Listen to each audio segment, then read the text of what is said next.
Another day, another tutorial, pero this time guys ay tuturuan ko naman kayo kung paano nga tayo gumagawa ng AI prompt gamit yung inspiration nating picture guys. Tapos gagawin lang natin yan sa ChatGPT guys. Katulad nitong ginawa ko nga ay inopen ko lang si ChatGPT after ko i-download yung picture na gusto ko ng mga artista or vlogger guys na sobrang na-inspired tayo gawan ng couple version or paggawa ng couple version kay ChatGPT.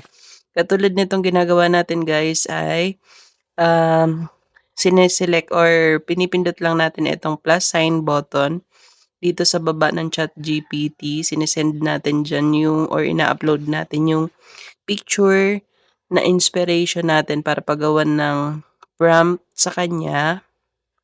Tapos, lalagay lang natin, create a prompt for this but make it yung couple version and short lang para hindi gaano kahaba at hindi maguluhan si Google Gemini kapag ginawa na natin doon.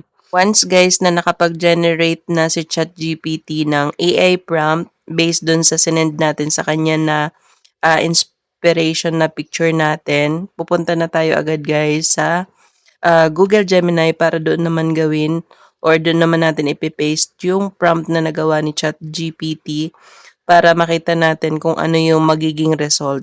So, once na nasa Google Gemini na kayo guys, katulad ng lagi kong tinuturo sa inyo ay same process pa rin naman. I-upload mo yung picture.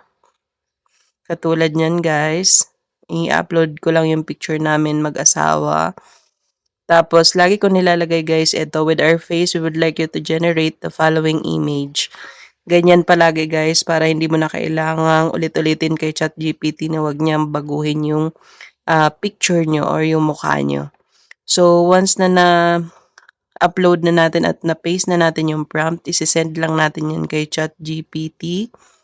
And after nyan, ito na yung result guys. Ganyan siya.